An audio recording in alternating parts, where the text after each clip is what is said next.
करिए एक ऐसी बीमारी जिसका डेथ रेट कोविड-19 से कहीं ज्यादा है। ऐसी बीमारी जो चुपके से आती है और दिमाग पर हमला करती है। हम बात कर रहे हैं निफा वायरस की। पहले कुछ सालों में खास करके केरला और वेस्ट बंगाल में इसने काफी डर पैदा किया है। लेकिन क्या ये वायरस सच में इतना खतरनाक और इंडिया में ये बार बार क्यों आ रहा है? चलिए आज के वीडियो में इसको समझते हैं। सबसे पहले ये जानते हैं कि निफा आया कहाँ से। इसका नाम पड़ा मलेशिया के एक गाँव काम्पुंग सुंगाई निफा से, जहाँ 1998 से 1999 में इसका पहला आउटब्रेक हुआ। तब ये पीक से इंसानों में फैलता था। इंडिया की कहानी 2001 और 2007 में हुई। इंडिया में सबसे पहले ये वेस्ट बंगाल के सिलीगुड़ी और नादिया में 2018 में ये सबसे बड़ा टर्निंग पॉइंट था। कोझिकोडे में एक फैमिली के कई लोग सेक्रीफाइस को पूरा देश याद करता है, जिन्होंने मरीजों की सेवा करते वक्त अपनी जान दे दी। 2024 से 26 हाल ही में केरला और वेस्ट बंगाल से फिर से केसेस आ रहे हैं, जो बताते हैं कि निफा गया नहीं, बस सोया हुआ है। निफा का नेचुरल घर है ट्रोपस बैट्स, जिन्हें हम फ्रूट या फ्लाइंग फॉक्सेस भी कहते हैं। अब आप सोचेंगे कि क्या ये हमें काट? जी नहीं, हम जानेंगे ये फैलता कैसे है। ये 3 तरीकों से फैलता है। पहला, डायरेक्ट बैट के यूरिन, सलाइवा या एक्सक्रेटा के कांटेक्ट में आने से। सबसे बड़ा कल्प्रिट खजूर का रस या बैट के खाए हुए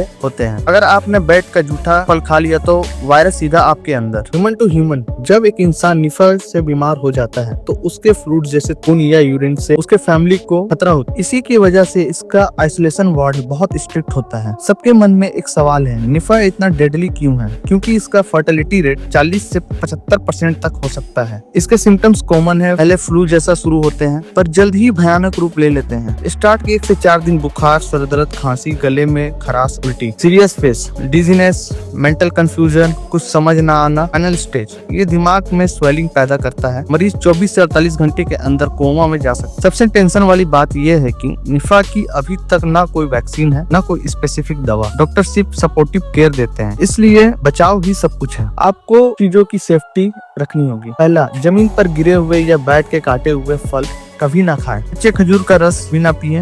हाथ धोना और मास्क का इस्तेमाल करें, खासकर जब बीमार लोगों के पास हो। जानवरों से दूरी, अगर आपके एरिया में बैट्स ज्यादा है तो उनके रहने की जगह से दूर रहें। और आपको पैनिक नहीं होना है।